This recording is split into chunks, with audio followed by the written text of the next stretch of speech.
paz do Senhor a todos. Estamos iniciando mais uma lição de número 4, será ministrada no dia 22 de janeiro, cujo título é a santificação e a palavra de Deus. Eu coloquei aqui uma palavra importante, que eu acho um versículo interessante, onde fala: santifica-os na tua verdade, a tua palavra é verdade. Isso fala de Jesus Cristo, né? Então, esse será o tema, o tratado nessa lição, sobre a santificação pela palavra. O nosso texto principal diz assim: sucedeu, pois, que ouvindo o rei as palavras do livro da lei, rasgou as suas vestes. 2 Reis capítulo 22, versículo 11. O nosso resumo da lição todo avivamento verdadeiro é precedido pelo ensino e o cumprimento da palavra de Deus. Não é por força ou movimentos humanos. Nós vamos falar um pouquinho sobre essa questão, sobre o movimento, né? Não é por força e nem por movimentos humanos, mas é pelo Espírito Santo. Então esse é o resumo da nossa lição que será tratada. Nossa introdução. Como já temos estudado em lições anteriores, o verdadeiro avivamento só é possível se retornarmos à palavra de Deus. Foi através da palavra de Deus que Lutero trouxe a reforma protestante, levando essa palavra ao povo que, na época, não tinha acesso às escrituras. Então, a gente vai perceber que todo renovo, todo avivamento, ele parte da palavra. A palavra, ela é que leva as pessoas a entender que precisa mudar, que precisa melhorar, que precisa crescer. E nós temos um exemplo aqui de Lutero, que trouxe a reforma protestante a partir do momento em que ele leu uma passagem na Bíblia, né, o justo viverá da fé. É interessante que Lutero já era um leitor da palavra, pois ele era um bispo, um padre, né? Mas ele, quando ele deixou a palavra falar com ele começou a entender, porque não adianta só eu ler a palavra, eu preciso retornar. Retornar a palavra não quer dizer eu estar retornando da leitura, mas sim a aplicação dela na minha vida, deixar com que ela fale comigo. E foi o que aconteceu com Lutero, onde ele trouxe então a reforma protestante, inclusive um marco muito importante que passou até para a história, né? Todo avivamento é precedido pelo ensino da palavra. Precedido, ou seja, vem antes. Os dois avivamentos mais significantes de Israel antes do exílio. Os dois avivamentos são muito semelhantes. Inclusive, os reis eram filhos de reis rebeldes. Fizeram algo semelhante. E cada um teve a sua peculiaridade. A Páscoa de Josias foi a mais suntuosa, já o rei Ezequias, por sua vez, tirou a estátua de Neustã, ou seja, a serpente de bronze, que é o nome que significa Neustã em hebraico, é bronze. Então, eles fizeram algo semelhante. O que foi de semelhante? A instituição da Páscoa, né? Tanto o rei Ezequias quanto o rei Josias trouxeram uma instituição da Páscoa, a festa da Páscoa. Nos reinos deles foi comemorado. No caso de Ezequias, não foi tão suntuosa quanto a de Josias, porém ele fez ela em 2 períodos. Por quê? Quando ele fez a Páscoa, existiam algumas pessoas que não estavam santificadas, então ele fez uma segunda chamada. Aí ele também tirou a estátua, que até naqueles dias ela estava lá. A estátua essa que foi colocada lá no deserto, quando as pessoas eram feridas por aquela serpente que foi enviada por causa da murmuração, e aí eles olhavam para a estátua, Deus manda Moisés fazer essa estátua, fazer essa serpente de bronze e colocar numa haste. E quando ele coloca no haste, todos aqueles que eram picados pela serpente olhando para a haste, ele era curado. Então essa serpente se tornou mais para frente um símbolo de idolatria. O pessoal começou a usá-la como idolatria. Então nos dias de Josias é que ele tira essa serpente, né, o que é chamado de Neustã, lá do reino de Judá. Então observa que passou grandes reis como Davi, Salomão e outros mais, mas a estátua, a haste estava lá com a serpente de bronze. O rei Ezequias teve a iniciativa de tirar a idolatria, né? Josias começa a reinar com 8 anos de idade, e no 8º ano do seu reinado, começou a buscar ao Senhor. No 18º ano, começou a reparar as fendas do templo e purificar Jerusalém. Foi nessa reforma que o sacerdote Hilquias acha o livro da lei. Provavelmente o livro de Deuteronômio, nós já falamos sobre essa questão aí, né? Ao ler o livro, rasga suas vestes em humilhação por descobrir que Deus traria todo o mal que estava escrito nesse livro. Porém, é prometido a ele que não seria no seu tempo por ele ter se humilhado.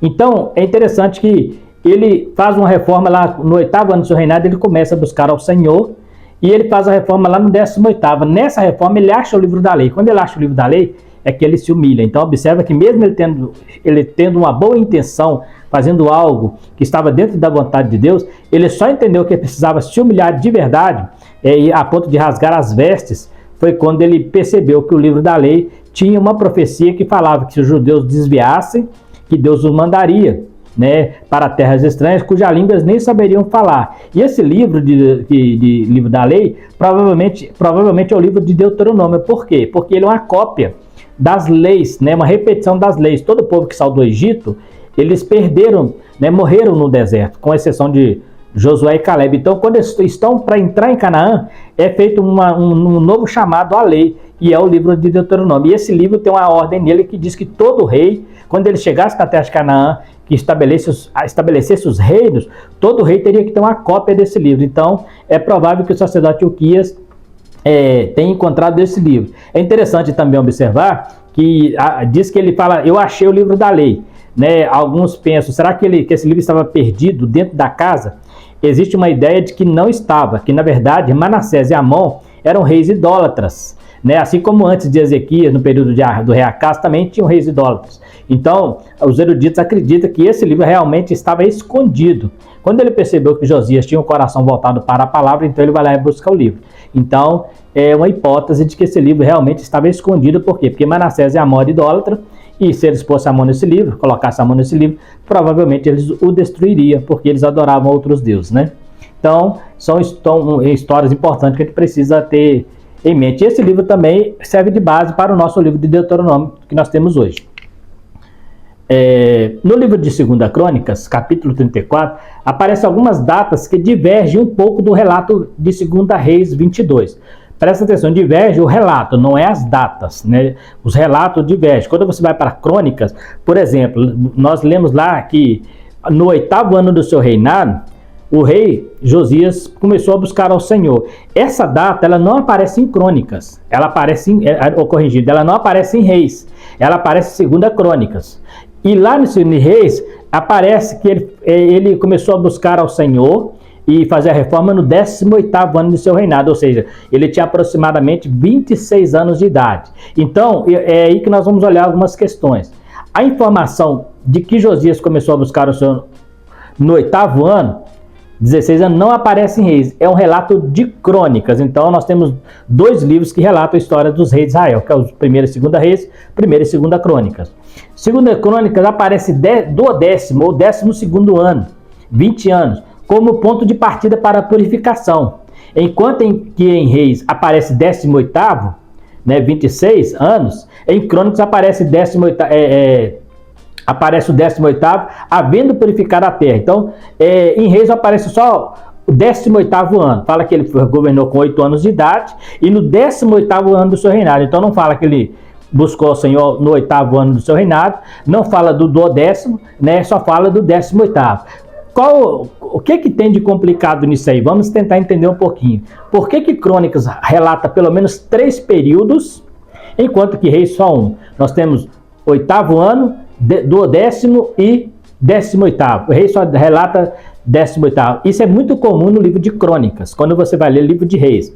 E os relatos que estão em Reis, vai para lá em Crônicas também há relatos, existem algumas coisas que parece que são divergentes, mas não são. São complemento da história. São histórias que o livro de Reis ocultou e que Crônicas trouxe à luz, né, com mais detalhes. É o mesmo caso que a gente encontra, por exemplo, nos evangelhos. Você pega lá o livro de Mateus, Marcos e Lucas, até questão de capítulo. Lucas tem 24 capítulos, Mateus 28 e Marcos 16, contando a mesma história. Então, por que isso? Porque cada um conta no seu ponto de vista, né? No seu ponto de visão. Dos 3, o único que era apóstolo de Jesus era Mateus. Porque João Marcos era discípulo de Pedro e Lucas discípulo de Paulo. Então eles ouviram, né, tiveram que perguntar, né, talvez Marcos tenha perguntado a Pedro e Lucas tenha feito pesquisa. Ele fala que fez um tratado de pesquisa. Então, a mesma situação nós encontramos aqui nesses 2 livros, né, no livro de Reis e no livro de Crônicas. Então, eu coloquei aqui no 18º em Crônicas, havendo purificado a terra. Então, observa que em Crônicas fala que no 18º ele já tinha feito uma purificação. Lá no Reis, não. No Reis fala que no 18º ele fez a purificação, achou o livro da lei e estabeleceu a Páscoa. O que acontece? Aí nós vamos entender um pouquinho isso aí. A especificação das datas é dada somente pelo cronista, porque o livro de Crônicas, provavelmente, né, a maioria dos eruditos entende que aceita que ele foi escrito por Esdras ou Neemias, ou ambos, né? E foi depois do cativeiro. O livro de Reis generalizou as reformas de Josias, agrupando-as juntamente com o reparo do templo, o descobrimento do livro da lei. Então, o livro de Crônicas, de Reis, o que ele fez?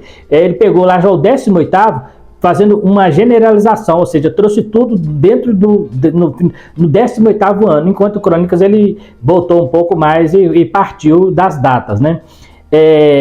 Com o reparo do tempo e tal. A história de Judá está em acordo essencial com o relato de 2 Reis, lá em Crônicas, né?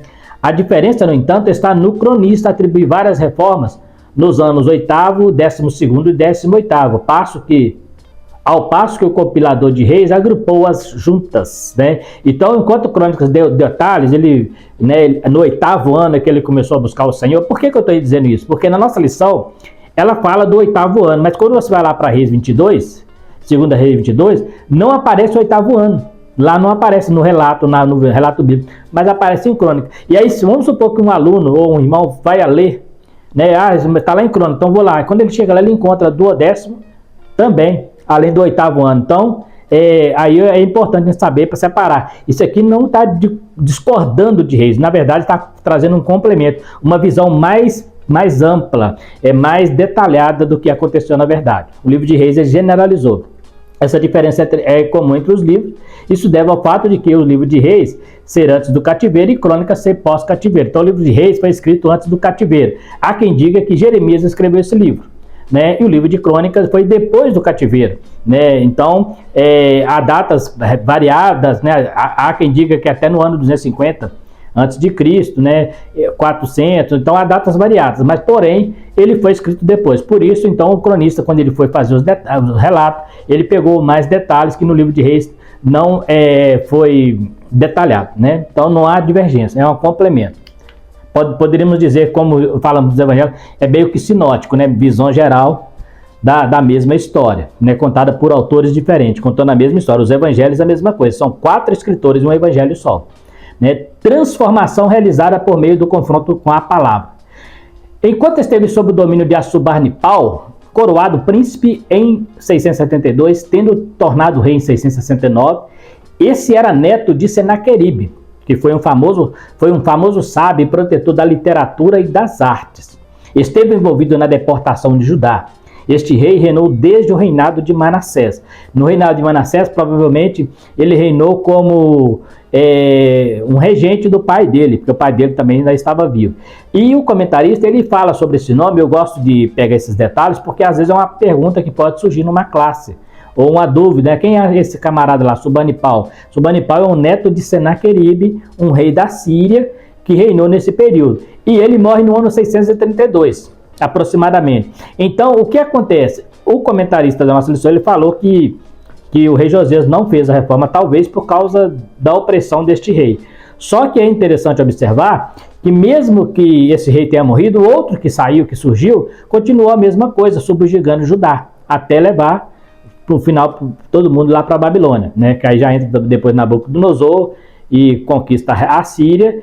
E, então, assim, não quer dizer que porque ele começou essa reforma, eles não estavam subjugados, né? Ezequias, por exemplo, teve um momento lá com Senaqueribe que ele teve que orar a Deus, porque o Senaqueribe estava tentando invadir Judá. Então, ficou meio que, assim, a explicação lá, e eu afirmar que ele não fez essa reforma porque esse rei estava vivo, não existe nada histórico que eu poderia comprovar isso. Porque ele morrendo, quem estava governando era a Síria. Então, dependendo de quem estava no reino lá, Judá, nesse período, estava meio que subjugado ao rei da Síria. Ele já estava dominando todas as regiões, se transformando num grande império. Então, é só para efeito de estudos mesmo, para a gente pesquisar. Né? Você depois pode ler mais e pesquisar mais um pouco sobre isso. Né? Então, eu coloquei o nome aqui porque aparecem alguns nomes na lição e a gente precisa ter cuidado, né? Porque a gente tem que estar preparado, para pelo menos entender o que está dizendo ali. Transformação realizada por meio do confronto com a palavra. Ao ler o que estava escrito no livro, Josias se humilha e pede para o sumo sacerdote consultaram ao Senhor sobre a sua situação. A palavra o confrontou. Aí eu citei um caso aqui de Jonas Edwards, lá do século XVIII, ele disse que sempre devemos ler a Bíblia contra nós, sempre lendo, trazendo uma autorreflexão. Ele disse, quando você ler a Bíblia ou ouvir um sermão, reflita e compare os seus caminhos com o que você leu ou ouviu. Então ele fala, Jonas Edwards, né, ele fala que você tem que ler a Bíblia te confrontando contra você. Eu preciso ler e comparar meus caminhos com o que está escrito na Bíblia, porque ela é o meu manual de instrução, ela é que nos dá a direção. O salmista diz que a palavra é lâmpada para meus pés e luz para o meu caminho. Então é ela que me ilumina, é ela que me ensina. Então é isso que Jonas Edwards... É isso que ele está nos ensinando aqui. A Bíblia é como um espelho. Através dela descobrimos quem somos diante de Deus.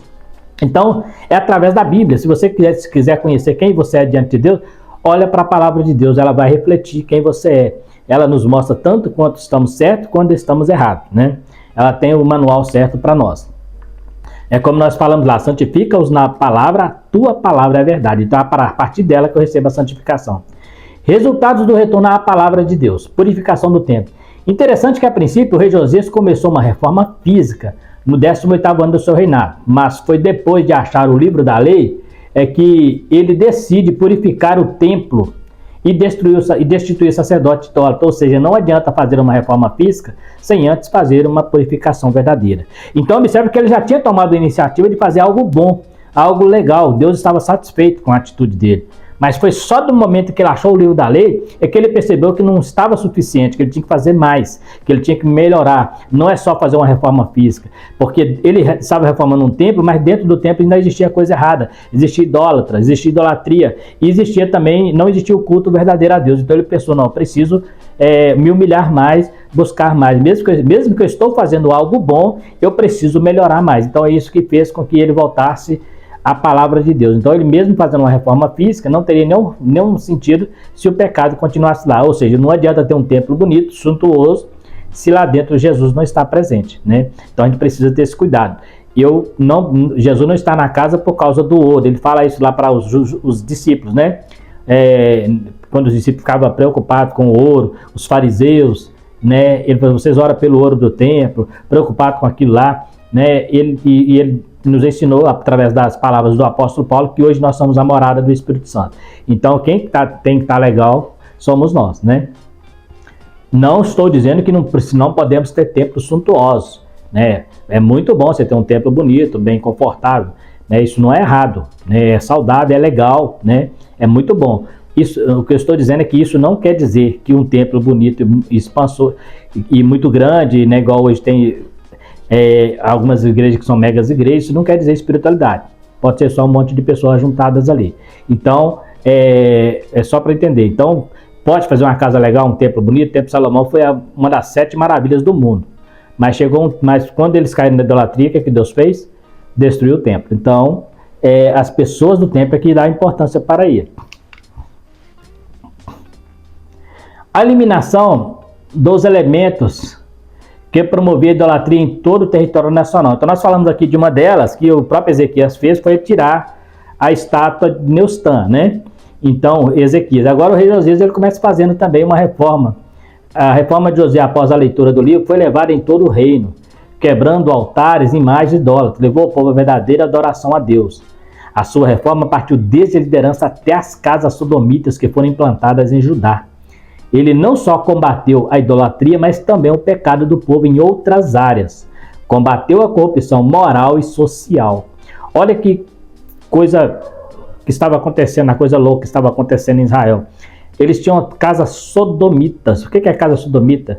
Casas de pessoas que praticavam homossexualidade, coisa condenada pela palavra, né? Condenado pela Bíblia. E eles tinham casa lá dentro de Judá. Existiam casas sodomitas, casas de pessoas que praticavam homossexualismo. Então o que ele fez? Josias falou assim, isso não pode, está contra a palavra de Deus. Inclusive no próprio livro de Deuteronômio tem uma lei que fala, né, sobre isso aí, né? Maldito o homem que deita com outro homem como se fosse mulher, né? Então aí ele precisa tirar essa impureza do reino de Judá e também quebrar os altares, que os altares de deuses idólatras, né, de falsos deuses, estavam lá instalado por toda Jerusalém. Então ele fez uma limpeza geral a partir da leitura da palavra. Por isso que é importante ler a Bíblia. Temos dificuldade hoje, temos visto muita dificuldade hoje nas pessoas ler Bíblia. As pessoas têm muito tempo para outras coisas, mas não têm tempo para ler a Bíblia. Por isso que hoje é muito fácil. As igrejas pregam heresia e lotam de pessoas. Por quê? Porque não consultam a Bíblia.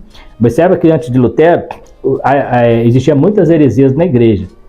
Né? Por quê? Porque o pessoal não tinha acesso à Bíblia. Depois que Lutero joga a Bíblia na mão do povão, as heresias aos poucos foi saindo. Mas hoje está voltando. Hoje tem igrejas que não dão incentivo à leitura bíblica e as pessoas não são renovadas, né? Aí começa a fazer aquilo que nós falamos lá na introdução, né? Lá no resumo da lição. Começa a inventar moda, inventar coisas, trazer hebraísmo para dentro da igreja, aquelas coisas que já foram banidas pela graça, né? Aqueles sacrifícios, né?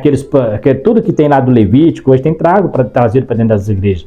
E isso não é, a Bíblia não manda fazer isso. Paulo escreveu uma carta a Galácia por causa disso aí. A carta aos Gálatas, o objetivo principal dela é combater os judaizantes, cristãos que queriam ser crentes, mas queriam viver práticas judaicas, né? E hoje tem igreja, tem pastores hoje que estão vestindo até roupa de sacerdote, colocando quipá, sofá, né? Que é aquela corneta que ele sopra, né? E trazendo coisa de Jerusalém, né? E usando muita coisa dos hebreus, coisa que o próprio escritor dos hebreus falou que era sombra das coisas futuras, né? Que o verdadeiro, o real é o agora. A minha sombra, ela não é eu, ela é um reflexo meu, né?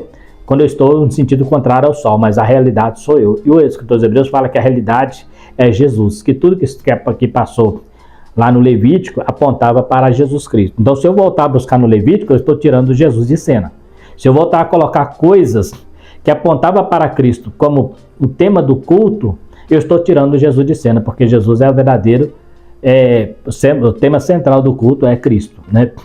Então ele não só combateu o pecado da idolatria, mas também a corrupção. Depois de banir a idolatria, ele traz o verdadeiro culto a Deus, com base no que mandava a lei, a palavra. Ou seja, acabou com o culto idólatra e estabeleceu o culto verdadeiro a Deus. Olha que interessante. Então não é só eu acabar com o pecado, né? Não é eu só, tipo assim, tem gente que fala assim, eu sou bonzinho, não faço nada de errado. Não é só fazer nada de errado que te faz você ser um crente, né? Não é só ir à igreja todo dia que te faz ser um crente, mas é viver o verdadeiro culto, é adorar a Deus de verdade. Então não adianta, eu ir na igreja todos os domingos, mas eu vou para marcar presença, né, como um protocolo. Não, eu preciso estar ali para adorar o Senhor. Eu não posso estar ali pelo cantor, não posso estar ali pelo pregador, eu não posso estar ali porque eu tenho um compromisso no conjunto, não, eu devo estar ali porque eu preciso adorar o Senhor. Então depois que ele bane toda a idolatria, que ele baniu toda a idolatria, ele estabelece o verdadeiro culto, porque o pessoal estava cultuando a Deus errado. Agora eu vou mostrar para vocês, segundo a palavra, como que deve ser o culto a Deus. A palavra de Deus nos dá diretrizes para cultuar a Deus do jeito certo, sem substituições e invencionice, como temos visto hoje. Cultos em que estamos mais preocupados em atrair massas. Hoje tem igrejas que estão preocupadas em levar algo que agrade, algo que é confortável, né? Hoje muitas igrejas nem pregam mais a palavra de Deus com confronto, né? Como nós aprendemos aqui, para ensinar as pessoas que ela precisa largar as práticas pecaminosas. Alguns estão tentando até adaptar pecados, né? Já tem alguém por aí dizendo que a Bíblia tem que ser reescrita, que ela está ultrapassada, né? Essa pessoa que falou isso esquece que o autor da Bíblia é Deus, e Deus é eterno. Então ele jamais escreveria algo há 2000 anos atrás que não tivesse utilidade para hoje. Por quê? Porque ele conhece o final de todas as coisas. Então, se é palavra de Deus, ela pode ser velha como livro, mas como palavra ela é atual, ela é nova, ela fala e se renova a cada manhã. Então, não podemos achar que a Bíblia é ultrapassada. Existem muitas culturas da Bíblia que não existem mais. Existem muitos costumes que não existem mais. Mas a mensagem, ela é viva, desde Gênesis até Apocalipse. Então a Bíblia pode ser um livro velho, mas o autor dela não é, porque ele é eterno. Então nós temos que preocupar com o autor. O livro pode ser velho. E outra coisa interessante, que é o único livro que atravessou gerações. Tentaram acabar, tentaram queimar, mas está aí até hoje para nós ver. Então, não vamos inventar nada para substituir o verdadeiro culto. Paulo fala, quando reunir, um tem salmo, outro tem música, doutrina, mas tudo para a glória do Senhor, né? O retorno à adoração por meio da Páscoa. A festa da Páscoa centralizada em Jerusalém. A Páscoa foi um marco no reinado de Josias, uma festa que não acontecia desde os dias de Juízo. Deve-se observar que nos tempos de Ezequias teve também uma Páscoa, não com a mesma suntuosidade. Por quê?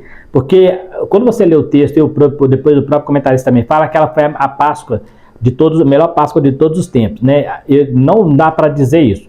Dizer que ela é a melhor Páscoa desde os dias dos juízes, Reis diz isso. Porém, é porque Reis não está colocando em foco aqui a Páscoa de Ezequias. Ele está falando sobre suntuosidade, sobre expansão, sobre o apogeu dessa Páscoa. Foi muito maior do que a de Ezequias e não aconteceu Páscoa semelhante a essa desde o dia de Samuel. Então é bom nós entendermos isso aí. Por quê? Porque antes de Samuel, a Páscoa era normal, né? Lá no deserto houve Páscoa. Eles ficaram um tempo sem celebrar a Páscoa, mas houve Páscoa. Então, ela não foi a melhor Páscoa, ela foi daquele período ali do Josias até Samuel, ela foi a mais suntuosa. Então, só para a gente sintonizar isso aí, né? E a Páscoa é a festa mais importante para os judeus.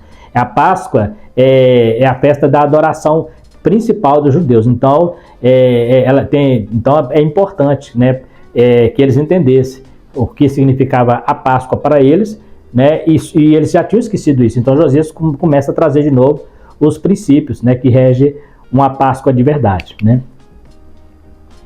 A maior Páscoa de todos os tempos. Importante observar que essa Páscoa foi a maior desde o período do juízo e não de todos os tempos. A maior Páscoa, na verdade, foi a saída do Egito. Se eu fosse colocar como maior, seria a primeira, que ela tem, inclusive, ingredientes que as outras não teve. E houve grandes Páscoas no deserto. Então, não posso dizer que ela é a maior de todos os tempos. Ela é a maior, voltando a refalar, desde Josias até Samuel.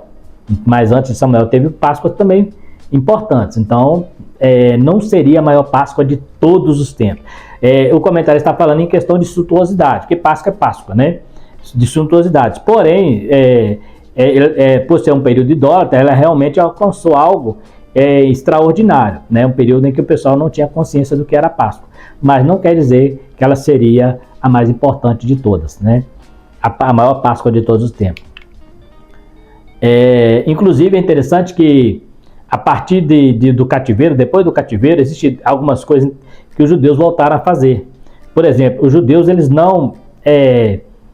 cometiam idolatria, constantemente estavam caindo na idolatria. Até o próprio Salomão caiu na idolatria. Mas depois do cativeiro, nunca mais eles caíram na idolatria. E depois do cativeiro, eles voltaram a celebrar a Páscoa anualmente. Então, olha que coisa interessante. Depois do cativeiro, eles aprenderam a celebrar as festas tradicionais que eles não faziam, né? Então, como a idolatria saiu, eles voltaram ao culto, né? É lógico que quando se trata do culto dos judeus, nos tempos de Jesus, já estava virando mais um fanatismo religioso, né? Estava virando uma religiosidade, mas não deixa de ser uma grande Páscoa, e também Cristo achava importante, porque se ele celebrou Páscoa com os discípulos, então se fosse uma coisa que ele reprovasse, ele não estaria com os discípulos, né? Então, ele celebrou também a Páscoa com os discípulos. Inclusive, eu fiz um comentário aqui, que ele celebrou a última Páscoa antes da sua prisão, e um comentário que algumas Bíblias antigamente aparecia esse título, a última Páscoa e a primeira Santa Ceia.